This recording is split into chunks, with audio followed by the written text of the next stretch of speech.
Welcome to a voyage of discovery and awareness of the richness, the diversity, and the often surprising nature of living with the land. We welcome you to the living seas. We welcome you to Seabase Alpha. Say, Brad Rabbit, how about I take you to my laughing place? Except I don't expect you be doing much laughing. Ladies and gentlemen, we're returning to Earth immediately. Be prepared for another space jump. Well, I can see my old buddy Mike Feedback, the technician up there in the control booth, has given me the signal to take 5. Now don't go away, because we have some very special entertainment to follow. WDW Radio, your information station. Hello, everybody, and welcome to the WDW Radio Show, your Walt Disney World information station. I am your host, Lou Mangello, author of the Walt Disney World trivia books and audio tours of Walt Disney World, and this is show number 284 for the week of July 22nd, 2012.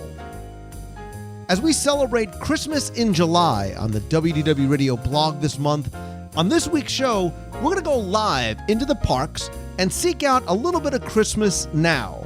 We're going to stop into It's a Wonderful Shop over at Disney's Hollywood Studios for a DSI Disney Scene investigation with Jim Korkis.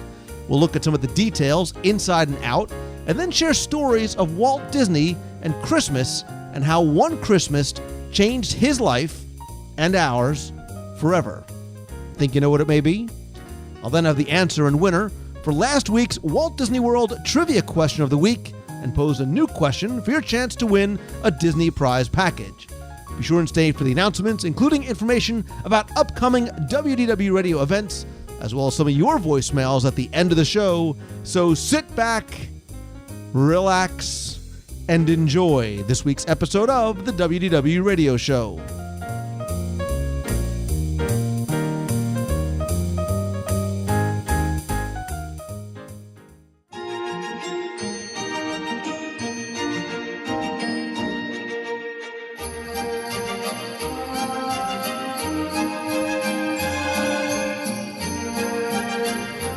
So this month on the WDW Radio blog, we are celebrating Christmas in July. And in the past on the show, we've explored some of the locations around Walt Disney World where you can celebrate Christmas all year long, from the DSI of Ye Olde Christmas Shop in Liberty Square to the Carousel of Progress, and even talking about some things for Christmas that we missed that are no longer here, like the Lights of Winter or the Jolly Holiday Show at the Contemporary. But today, we're in another location where it is Christmas all year long, even when it is 106 degrees outside with 97% humidity. And we are here at Disney's Hollywood Studios with the one and only Mr. Jim Korkis, the author of The Vault of Walt. And Jim, welcome back to the show, and Merry Christmas in July. Whoa, ho, ho.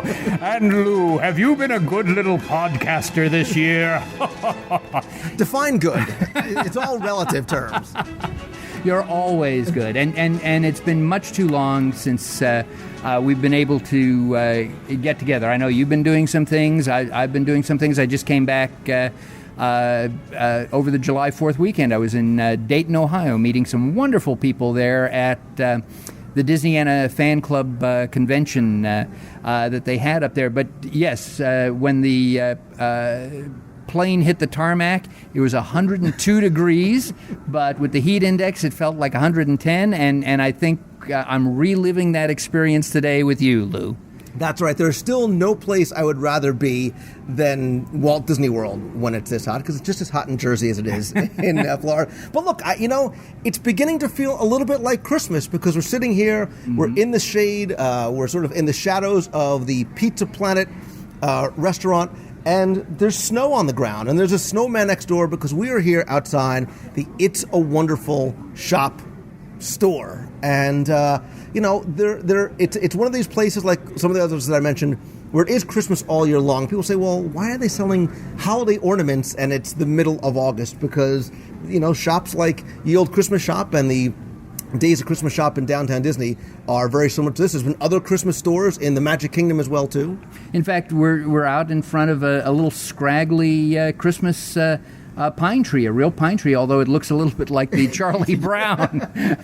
It's doing well, considering the weather. And so, yes, we're in that section right across from the Muppet store. And, of course, this area of the park is supposed to be reminiscent of a shooting studio, the back lot of a Hollywood studio. And so, of course, this little cul-de-sac area here is meant for exterior shooting. So, of course, one of the buildings is dressed up like Christmas, even though outside there's the big sign that says no parking. We're parking here anyway to do this. And so, Jim, if we take a closer look at the Parkside Antique Facade, again, it's a photo opportunity for so many people because they do come by the snowman that's here all year round and the sled that's outside and take a picture. And I think so few people actually do take the time to look up and look around and even take notice that this is meant to be an antique store.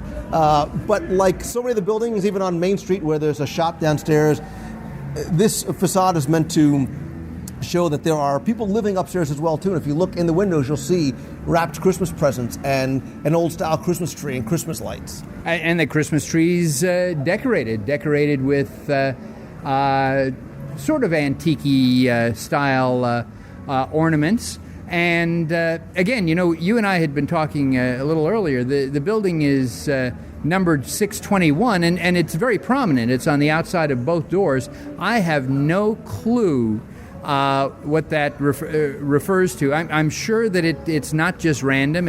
Again, an Imagineer could have put in a birth date or an anniversary or the ages of his 3 kids or whatever, because of course the building next to it is labeled 70.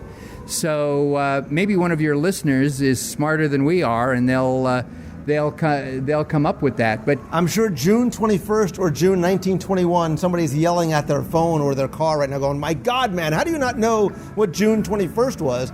But, this, and we've talked about this in the past, too, this area originally wasn't supposed to look like this, because as you look towards Mama Melrose's and what this area was going to be, I think many of us lament the loss of Gonzo's Pandemonium Pizza Parlor. Right, which would have been just towards the left of it, right there. That would have been, that's Gonzo's. That would have been the Swedish Chef's cooking school right there where Pizza Planet is. And, of course, you'd also have New Zealand and his boomerang fish. So obviously this was a last-minute addition to again be the type of facade that you would use for filming. And not only just a facade, but the attention to detail continues on the inside, where you see the rigging up above, where it comes with the lighting. You have Fresnels and Licos and things that you would use, in filming or on a stage. Right, because if you walk down the streets of America, towards Lights, Motors, Actions, or facing the sort of the forced perspective, all those facades of those shops there, and I love the references to things like the House of Magic and the Traveling, are just that. Well, here is one of those facades, and again, as you walk inside, like you said, you look up, you see there is no ceiling, as if it was truly a movie set, and it's decorated for a shot inside. But when you come in here, it is well themed, not just in that it's a Christmas store, but it makes me think of Ye Olde Antique Shop that used to be in Liberty Square, because it's decorated as if it's, though, a real antique store. And if you look not just at eye level, but up above on the shelves on the walls, you see a lot of authentic, real antiques. Yeah, absolutely. And, so the Imagineers went out of their way to locate some of those items to bring back memories. Wasn't your mom involved with some type of an antique shop or something? My entrepreneurial spirit definitely comes from my parents. That's a whole separate story altogether. But yeah, we owned an antique business, so I'm actually familiar with a lot of what we see here, and sort of that colored glass up on the shelves that are in the windows, that when that sun shines through really changes the colors inside and the colors on the floor. But even sort of these, notice that the tables and the armoires that are used are all different. It's not sort of a very generic type of display system. And what is that colored glass called? We're going to remember as soon as we're done recording. I guess you're not as much of an antique as we think. No, my antiques are like the Mego Spider-Man figures from the 80s and my Star Wars action figures. Those are my antiques. Listen, I watch Pawn Stars, and I'm sure that type of glass has been brought in, and I've seen it, and I've heard what the name is, but you can only remember so many sort of things. A Tiffany style, but there is a name for it. And again, I'll have to edit this in when we figure out what it is. But yeah, but looking up on the walls, and it's all very, it's antique to the period that is represented, which is I think sort of that pre-1940s when It's a Wonderful Life came out. Yes, I think you're absolutely right on that, and it gives such a homey feel as well, But my eyes again keep going to the Christmas merchandise, and one of the things that I've learned at Disney is that if I see something, especially Christmas oriented, I better pick it up because they change these things frequently. At my house, have a huge Christmas tree, and of course I have a Disney ornament for each year on there, and there's so many different Disney ornaments, and again a whole nother set you can get from Hallmark and Hallmark stores that you can't keep up with all of them, but what a wonderful physical memory of a happy holiday season. But yes, the attention to detail in here, I think most people are in a rush. They go through. They might see some of the obvious Christmas decorations, a sled, ice skates, outside, the tinsel and the garlands. But you're right. This actually is not specifically a Christmas shop, but it is parkside antiques. And so in keeping with that theme, in keeping with that storyline, we have all of those antiques, and it is even in terms of how some of the items, as you mentioned, are displayed. And so I take a look at that, and I even take a look at some of the crazy artwork up on the wall, and I have to remember that in the 1930s, that style and Art Deco and all of that were very prominent. So yeah, filming could be done today. You could bring in the Disney Channel stars and have them do their new Disney movie right in here as they go back in time. Well, I think this is one of the things we always tell people to do is to look up and look around. And there's some great details on the wall. See if you can find the picture of Blackstone the Musician and the Cunard Line steamer ship as well, too, whether it's the antique signs and the different types of artwork that's on there. So even something as simple as, and this was the way, most antique stores are, the fixtures. All the lighting fixtures aren't the same. They're all unique because chances are those fixtures would be up for sale. Very good. Yes, you're talking about in particular some of the chandeliers that are lit, but also some along the sides of the doors. And again, this is when we talk about the Disney difference. That's what that is that attention to detail. It's not generic. It's not out of the box. It's not, okay, well, we're going to go and get this, we're going to personalize this, even in terms of how everything is separated. So you have a multitude of things, but it really doesn't seem cluttered. It seems, just like a shop or a house from around that time period, as you said, before World War II, or else we would have seen some of those related items in here. And so as we step back out and we're talking about Christmas in July as a whole, this is one of those remaining Christmas shops that's here all year round. But, when we think about Christmas in July, so I want to sort of, and I alluded to this earlier, there are plenty of places where you can still find Christmas, whether it's in the stores, whether it's in Carousel or Progress, a few other places around property. But there's some Christmas things, not that were present in July, but came around the holidays that we may miss. And a couple little special things that make Disney different. And I mentioned things like the Jolly Holidays Christmas show, the Country Bears Christmas special.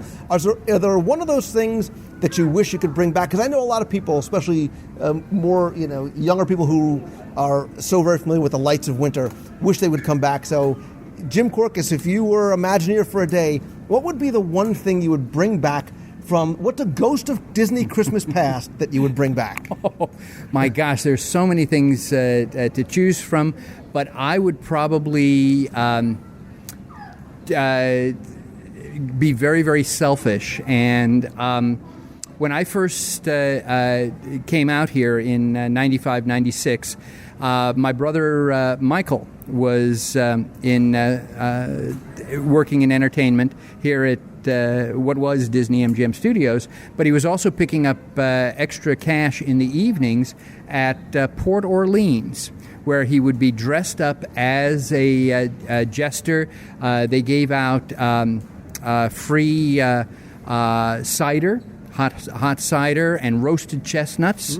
And Mike did some performing, some juggling and all that. And then he would take everybody who was gathered and go into this little grass park area that was by the pool, by Scales the Dragon. And he would tell a French Christmas story about a single candle that, brought home a father to the family, and then they would all sing Christmas carols. And again, one of the reasons that was one of my favorite Christmas elements that no longer exist is it was just for a small group of Disney guests. It was intimate, it was personal, it was moving, and completely non-commercial. And when was the last time you heard Disney giving away stuff? They also had cookies, too, they gave away. And, it was just so touching. It made it... I took my parents to go see my brother perform, and, they fell in love with it too. So Christmas, of course, is for families. But all those other things that you mentioned, the Jolly Holiday Show, a tremendous amount of fun, and I talked to people today, and they still miss that completely. I miss the Country Bears doing the Country Christmas, and but it is what it is. Things are constantly changing and evolving, and I love the lights of winter and being just overwhelmed, surrounded by all of those lights. But Disney is always evolving, always changing, and who knows, maybe this coming Christmas they'll have that thing that'll just take my breath away. So that's the question that I want to leave to the listeners is, what is their favorite Christmas element, Christmas memory, Christmas reference in the parks? It could be a personal memory to you of being with your family on Christmas, or your child's first Christmas at Walt Disney World. It could be Ye Old Christmas Shop. It could be the Country Bear Christmas, or that Christmas scene in the Carousel of Progress. Visit the site over at WDWRadio.com. Click on this week's podcast. Leave your comments there as well. Be very curious to hear how you enjoy, how you remember, how you celebrate Christmas in Walt Disney World all year long. But Christmas and Disney have always seemed to be connected, because a lot of the same things. When you think of Christmas, you think of kids, you think of happiness. Very, very strong connection there. And again, as a kid growing up out in California, I loved going to Disneyland, and I could pick up Christmas ornaments because I could only go to Disneyland maybe once or twice a year, and so wanted to get it then. I might not be able to come out at Christmas, and so that's been expanded even more out here in Florida. And of course, It's a Wonderful Shop is a reference to what perennial Christmas favorite film? I was going to say A Christmas Story, but we know It's a Wonderful Life, the 1946 Frank Capra, true classic film. And again, Frank Capra, a big Walt Disney fan. In fact, according to his autobiography, he is the one who created the design of that big Oscar and the 7 little Oscars to give Walt for Snow White and the 7 Dwarfs. But we're here to talk a little bit about Christmas, and yes, with this fake snow and fake snowman out here. And again, today it's more likely that if you had a snow globe with a snowman in it, the Florida representation would be a puddle of water with a carrot and 2 pieces of coal floating in it. That's the Florida snowman, Christmas snowman. But I'm glad we had a chance to get. I'm glad we're in the shade, although it isn't helping too much, because to help finish up Christmas in July, I have a terrific Disney Christmas story. In fact, it's a Christmas story about Walt and Christmas. The one gift that literally transformed his life to give us the Walt Disney that we know and love today. And maybe it'll get people in a little cooler holiday mood, because I know it's not just Florida that's suffering from the heat, but maybe it'll also get us thinking a little bit more about the power of gifts. And Lou, is certainly one of the most valuable gifts I find in my life is your friendship. So I'm glad we're back here again today. Do you have a favorite Christmas memory? So my favorite Christmas memories obviously are, the reason why I love Walt Disney World is not because of the attractions, possibly because of the food, but primarily because of the memories I have of coming here with my family, sometimes around Christmas time. And we talk about Walt Disney World being such a transformative experience, especially when you come during that time, because when the holiday decorations are out, when that Christmas music is playing, when it's snowing on Main Street, USA, it is a completely different experience than if you come any time of year. And sharing some of those holidays memories down here with my family are some of the things that have made me grow to love this place and make this place so special for me. So in a more very general sense, it's sort of being here with my family at Christmas. I think a lot of the listeners to this podcast probably echo that as well, that because again, there's nothing like celebrating Christmas in a Disney theme park. Disney theme parks are magical to begin with, but that little extra touch of Christmas magic, I don't know, just pushes it over, brings back all those fond memories of childhood and all those Christmases the way we would like them to be. But, as fortunate as we were and are, Walt Disney growing up his Christmases were a little bit more austere. He had to go out into the woods and get berries and things like that to decorate the Christmas tree. His mom would have little pieces of tin foil that she had saved throughout the year so they could cut out little stars and put those on. And of course, the Disney family was not well off, so Walt would get practical gifts like clothes, underwear. What's Christmas getting underwear? That just doesn't work for me there. But and Walt, of course, his birthday was December 5th. And so I don't know if any of the listeners out there have birthdays in December, and if their parents ever tried to do the same thing that Walt's parents did. Well, since your birthday is so close to Christmas, we'll just celebrate both on Christmas. My wife's is the 14th, so she told me when I first met her how many years she got robbed for, and I've been trying to make it up to compensate for it ever since. Oh, and I'm sure you have. I'm sure you have. I got you some socks. Well, I guess that's better than a vacuum cleaner or... I've gotten my wife a vacuum cleaner in the past, so move along. Does that make me a bad person? Well, we'll leave that up to the readers who respond. Jim, it had a HEPA filter. Come on. It wasn't one of those Dyson ones with the rollerball? Okay. So anyway, the point of this is we want to celebrate Christmas in July because, again, we should... keep the spirit of Christmas in our hearts year-round. Now, when Walt's family moved from Marceline, Missouri to Kansas City, Missouri, his dad bought a newspaper route. Basically what that meant was that he had the right to distribute the Kansas City Star and, those type of newspapers, to subscribers. And I don't know if any of the listeners are old enough to remember when newspapers were so popular that there were both a morning edition and an evening edition. Jim, some listeners don't even know what a newspaper is. Remember. Shame on you. Shame on all of you.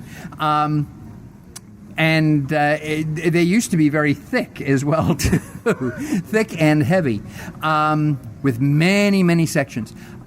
So anyway, Walt worked for his dad, delivering newspapers for roughly about 6 years. And in that time, he only missed about 3 or 4 weeks every day. And that was even on Saturdays and Sundays. Sundays especially, because you had the big, thicker, Sunday edition. And Elias, Walt's father, hired a bunch of other newspaper delivery boys as well and paid him $250 a week. He paid Walt nothing. He said, I put a roof over your head, I give you clothes, all of that.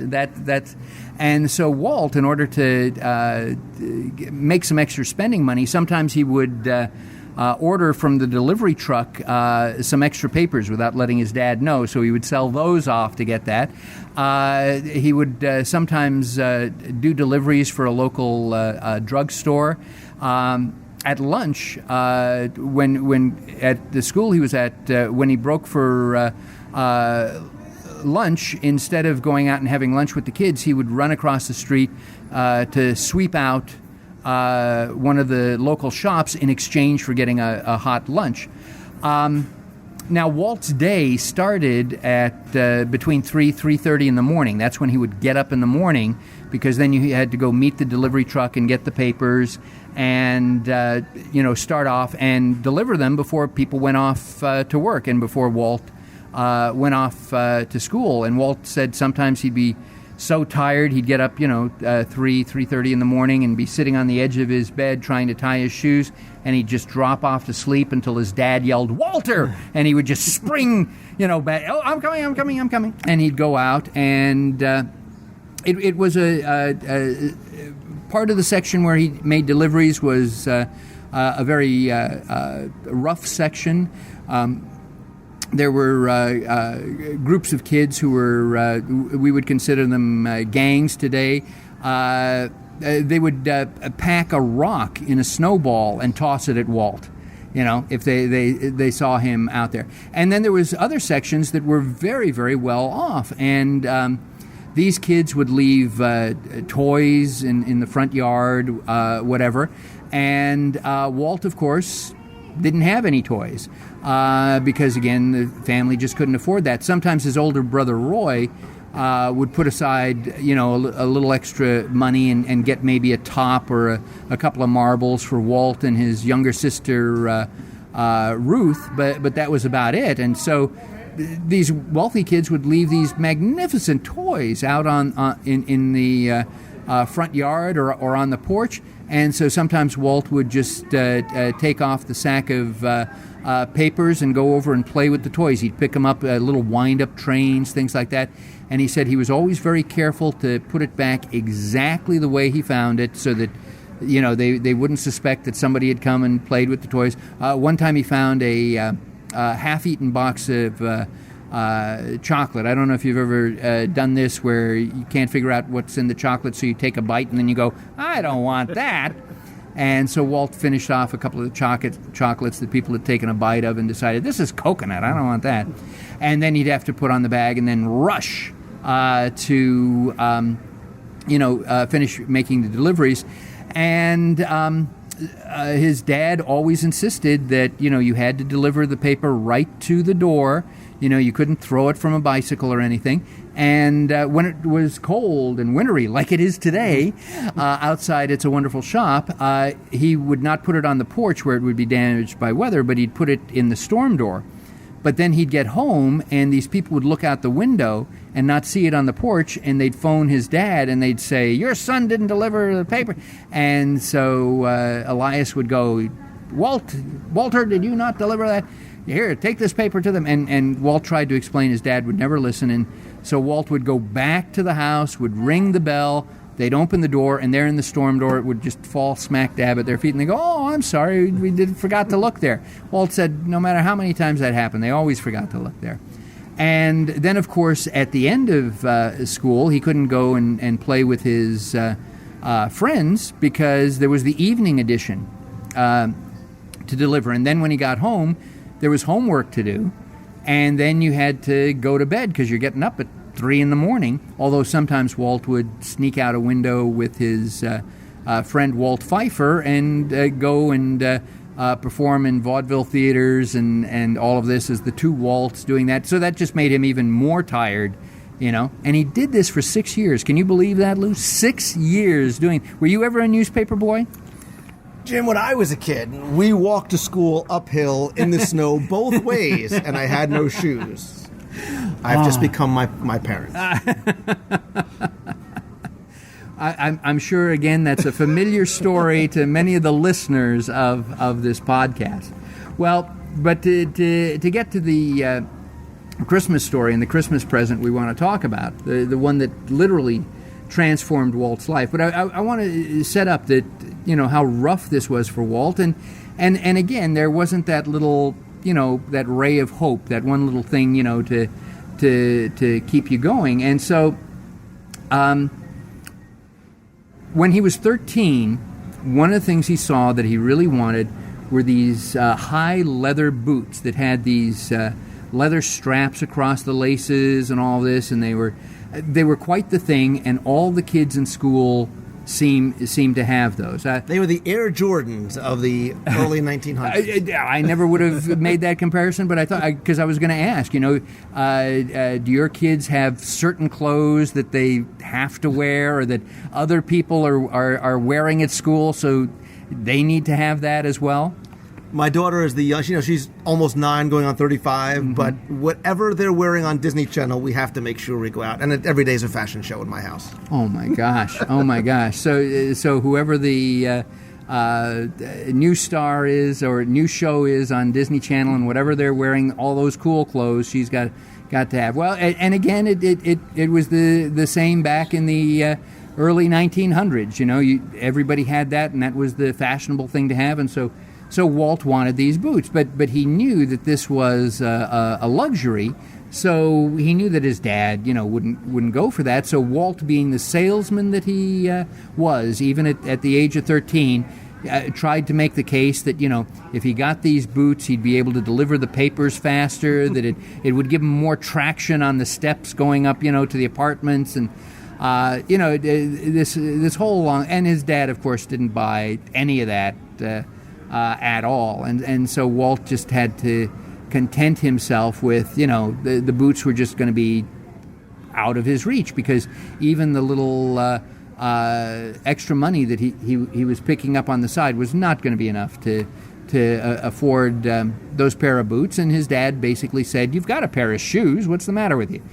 And so Walt's birthday came that year, and he didn't get anything, and of course, you know, that was not unexpected. He figured, okay, you know, it's been a tight year, you know, probably Christmas. And when Christmas came, there was a box underneath the tree that was reasonably large, and Walt was just, you know, what could that be? You know, it's not in the shape of a shirt or a jacket, or but it's, you know, and he opened it up, and it was the boots. What had happened is his mom, Flora, had put aside a little money out of each week's grocery budget.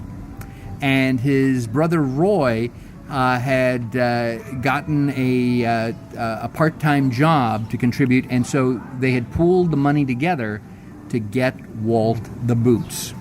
And so this was early, of course, Christmas morning, and so Walt put on the boots, and he immediately went down to the favorite drugstore hangout of the kids, which was on 31st and Indiana, and how I know that is beyond me, because you'll agree I have no notes in front of me right now. You know, my mind can remember that, but it can't remember what I ate for lunch last Thursday.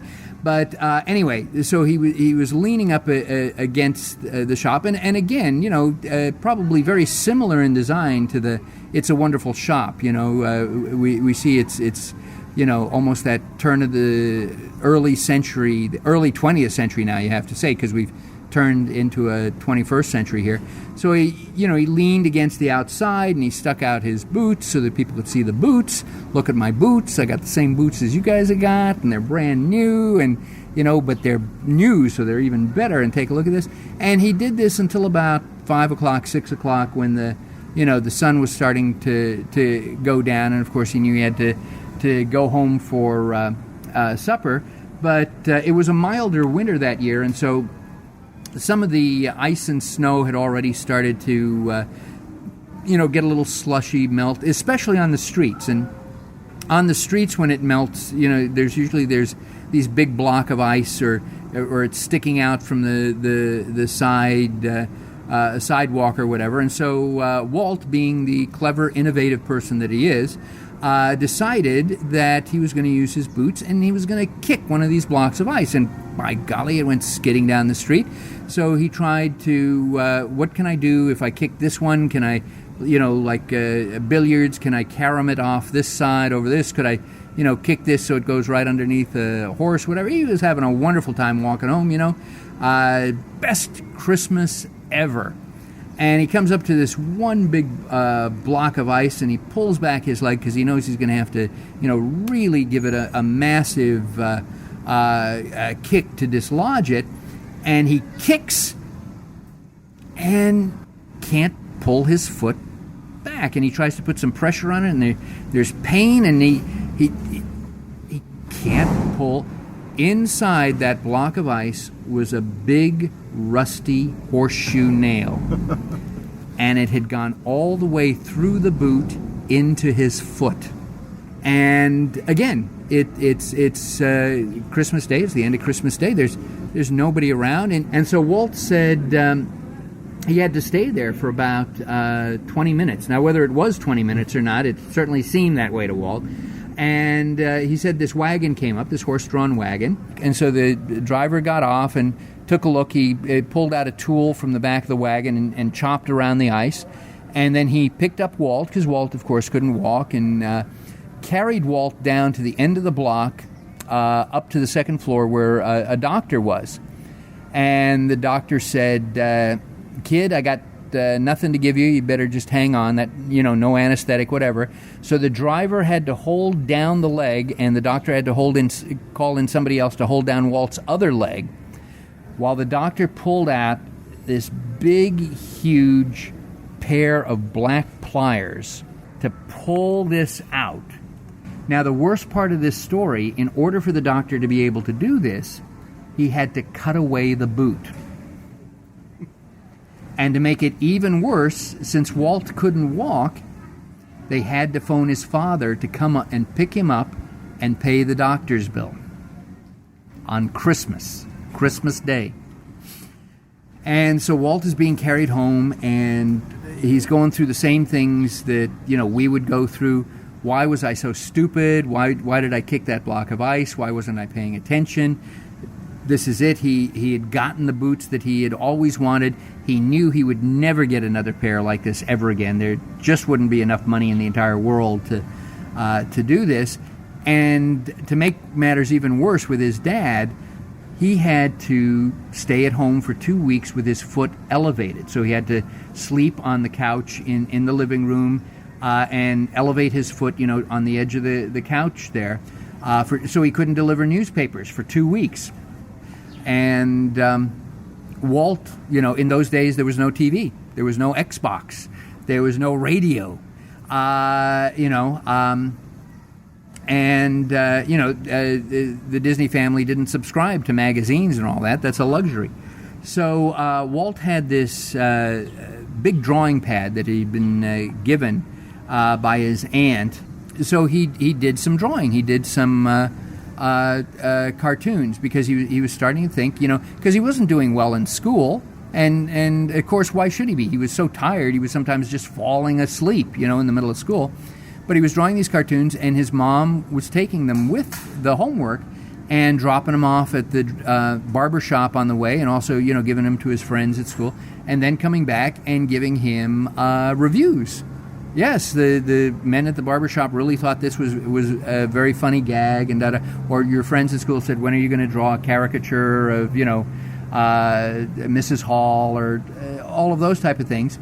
And so it was at that point that Walt realized what he really wanted to do was to be a cartoonist, which was insane because there were no jobs for cartoonists. There were no animated films at the time. There was the only job you could get as a cartoonist would be an editorial cartoonist on a newspaper, and most newspapers already had their editorial cartoonists, and they had a tendency to stay there for decades. And so there would be no jobs for cartoonists. The Disney family didn't have any money. His dad wanted him to go into something, more secure, like working in a jelly factory or something like that. But Walt decided he wanted to be a cartoonist. And, as tough as his dad was, as tough as Elias was, he did decide to let Walt go on Saturday mornings to take a art class at a local college. And then later, Walt took a couple of classes in Chicago. He never graduated high school. He barely did 1 year of high school before he went, overseas. And then when he came back, he devoted his entire, focus, his entire passion was to become a cartoonist and to make money being a cartoonist, whether that was in advertising or whatever. And it was the gift of those boots on Christmas that literally gave us the Walt Disney that we know today. That it transformed a 13-year-old boy into thinking, this is what I'm going to do. I'm going to draw cartoons. I'm going to make people happy. This is what, I have friends who are 27, 28, 29. They still have no clue what they want to do with their life. But at 13, Walt knew what he wanted to do and pushed his way through. And so, for the listeners out there, next time you get a gift, whether it's at Christmas or not, or you're giving a gift to somebody, take a look at it carefully, because it could be just that one gift that could literally transform somebody's life. It could transform your life. So the moral of the story is, it didn't really start with a mouse. It started with a pair of boots. That's exactly the icon of the park shouldn't be Mickey Mouse. It should be a pair of leather boots. I don't know where this whole "it started with a mouse" came from. In fact, to be honest, that was written by Jack Spears, Speirs, who was a writer on the Disneyland TV show. He's the one who came up with that phrase. Obviously, Walt approved it, and Walt said it on that. But it's always funny too. Where do these phrases come from? I've seen it credited. If you can dream it, you can do it. Walt Disney. It's not Walt Disney. That's Imagineer Tom Fitzgerald. He wrote that for Horizons, and so it was up there and it was said in there. And Fitzgerald is a nice guy. He says, "I'm very flattered that people think Walt Disney said that." He said, "But it was me. I wrote it for Horizons. That's what it was there for."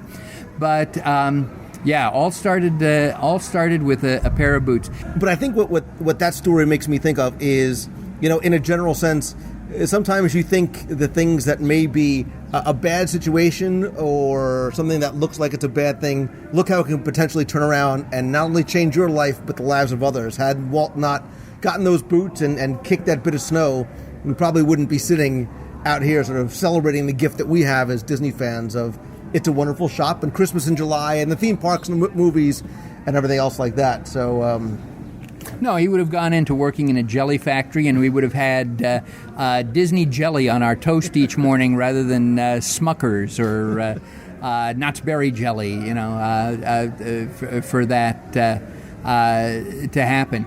Yeah, it is. You have to think that, maybe there really are no coincidences or accidents in life, that there is a purpose and a design behind everything.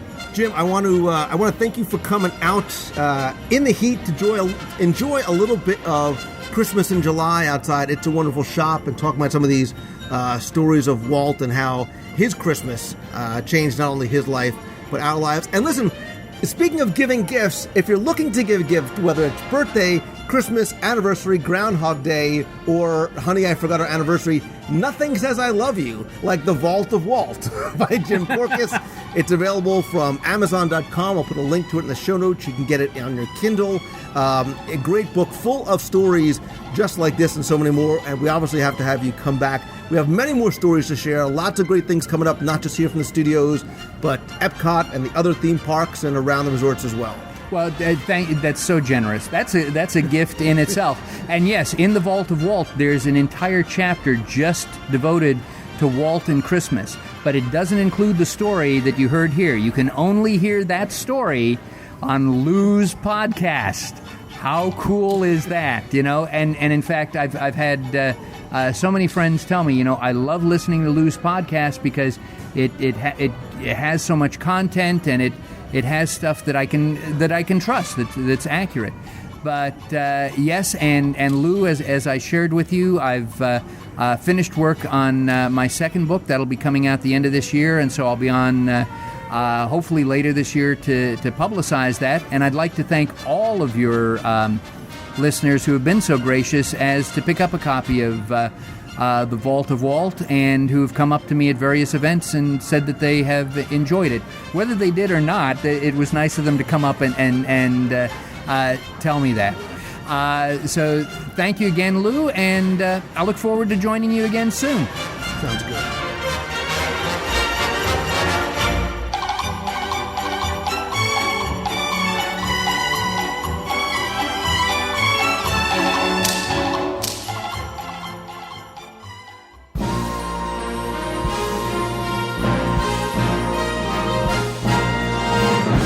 It's time once again for our Walt Disney World Trivia Question of the Week, where I'll ask you about some Walt Disney World history, a little bit of trivia about the parks or resorts, maybe play or quote a line from an attraction, ask you to identify where in the world you may have heard it. And last week I told you it was all about story, because everything speaks. Everything in Walt Disney World has a story behind it, including Rock and Roller Coaster starring Aerosmith at Disney's Hollywood Studios. And sure, it involves going to a rock concert, but if you pay close attention, you'll notice that when you enter that building, you are actually entering not just a soundstage, but the offices and recording studios of a fictional record label. Until last week's trivia question asked you to simply identify what the name of that record label was, and again, hundreds and hundreds of you got it correct, and it is, of course, G-Force Records. I gave you a hint. I said that it was in the queue, on a manhole cover outside the gift shop, and it was also the name of a Disney movie, not The Incredible Mr. Limpet. Of course, there was a movie called G-Force, and the answer was G-Force Records. I took all the correct entries, randomly selected one for a prize package that included all 6 of my audio walking tours of Walt Disney World and a few little Disney collectibles that I took out of my collection as I was cleaning out some vintage items from my garage past week. And this week's winner is Jonathan Garfield. So Jonathan, congratulations. Please send me your address. I'll get your prize package out to you. Congratulations and thanks again to everybody who entered. But as always, if you didn't win last week, here's another chance for you to play and win with this week's Walt Disney World Trivia Question of the Week. Now this week, I'm not going to ask you a single trivia question. I'm going to mix it up just a little bit. But instead, I'm going to ask you to identify 3 locations. I'm going to give you a location name, and all you need to do is tell me where in Walt Disney World they can be found. It can be an attraction, a resort, a show, restaurant, anywhere on property. Got it? So here you go. Here are your 3 clues, your 3 locations. All you need to do is identify them in order. Number 1 is Chickapin Hill. Number 2, the Doge's Palace. And number 3 is Circa Zong. That's it. Just identify those locations. Email me at contest@wdwradio.com by 11:59 p.m. on Sunday, July 29th.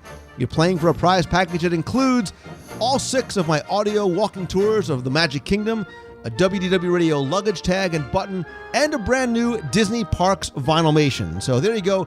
Just tell me where Chickapin Hill, the Doge's Palace, and Circa Zong is in Walt Disney World for your chance to win a prize package. Good luck and have fun.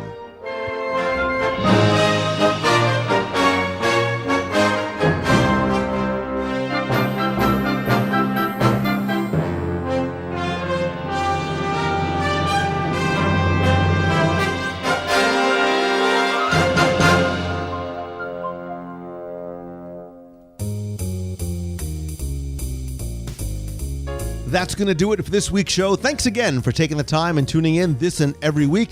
A couple of quick announcements before we close the show out this week.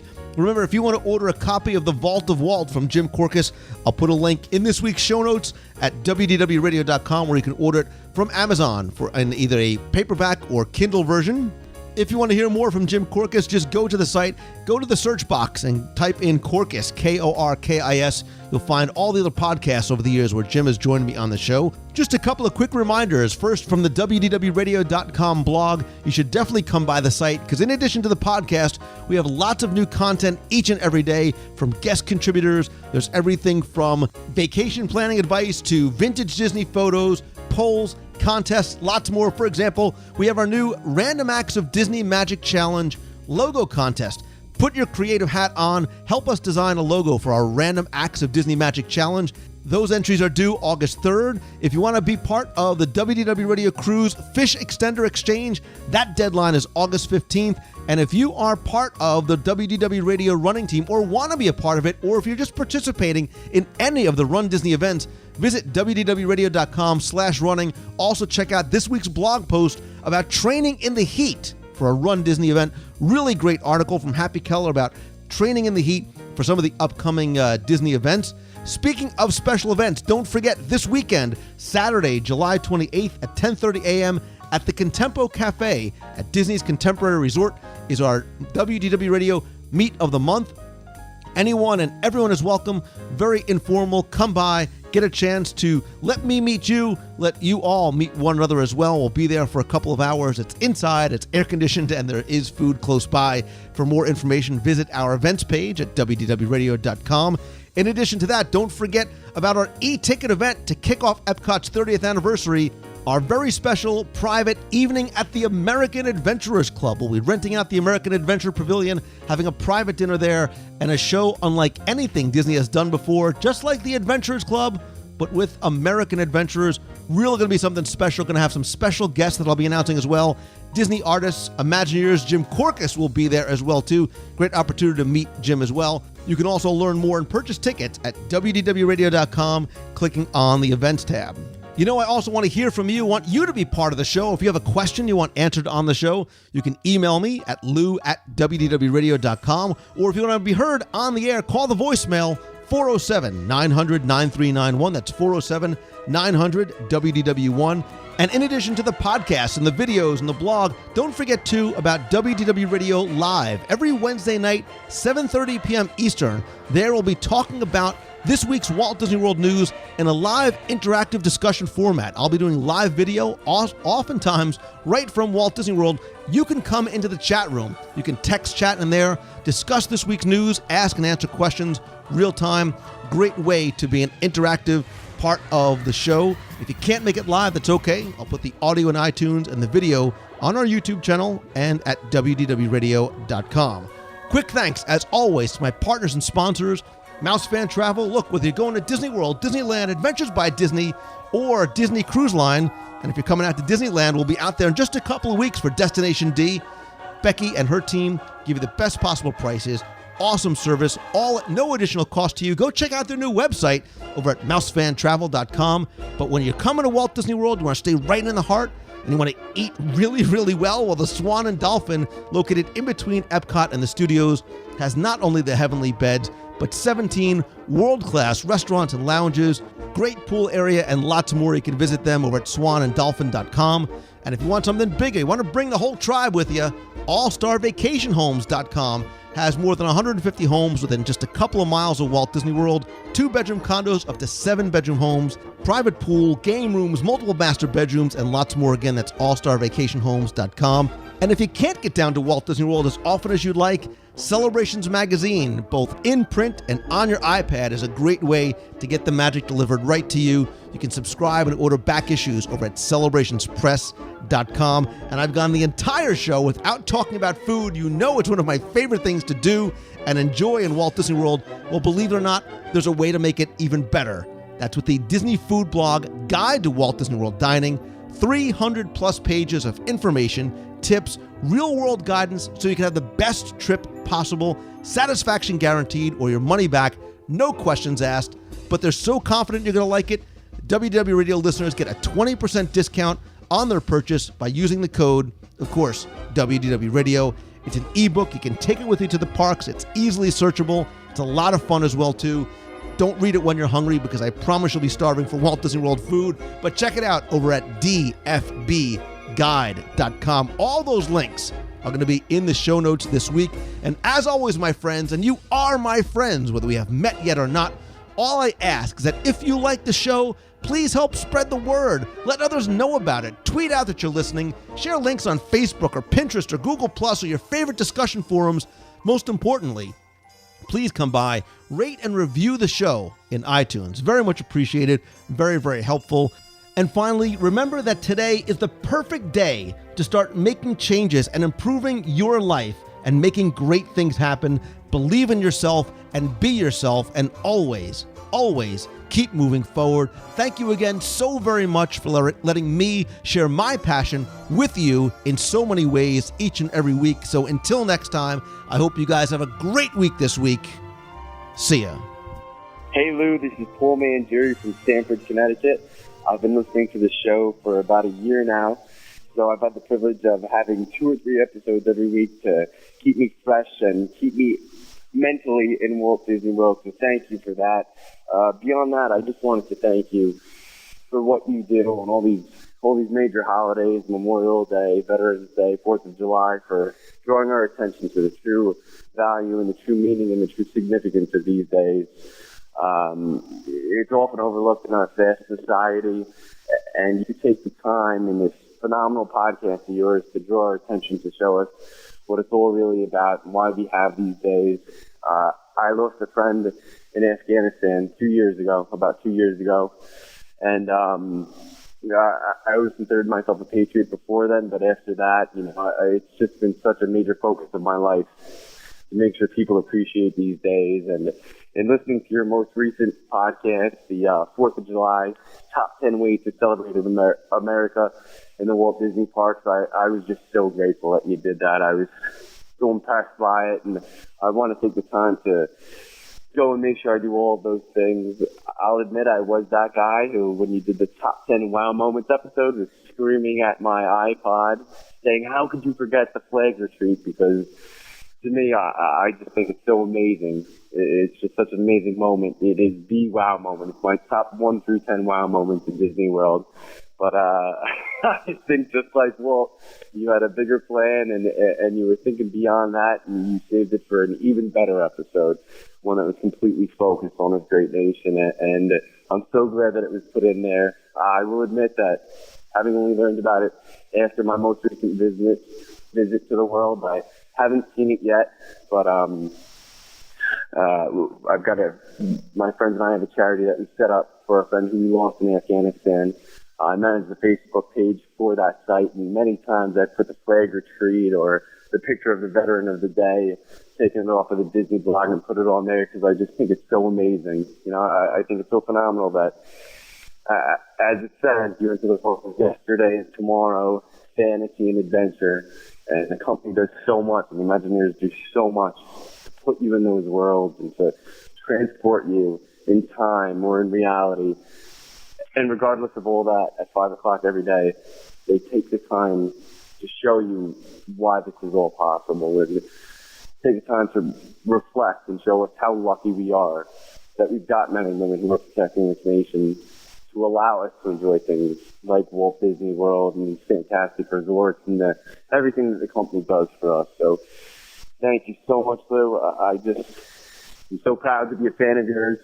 I just admire you for everything you do. I think just in the sense of Walt himself, you go so far to entertain us and at the same time educate us. To look at things like Liberty Square and Main Street USA and everything else that the parks have to offer, and you just, keep in the back of our mind and just kind of in our ear letting us know how important these things are and show us the significance of all these events and all these places. I'm just so grateful, and thank you so much for what you do. God bless America, and let's just keep moving forward. Thank you, Lou.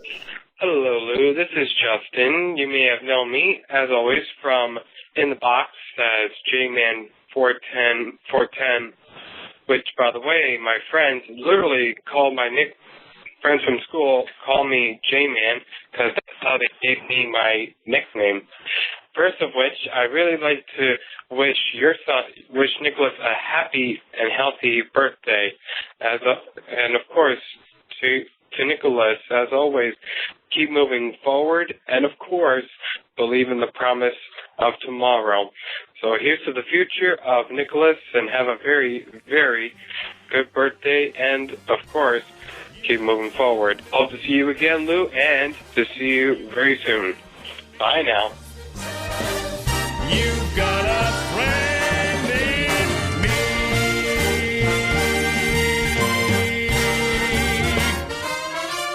Yeah.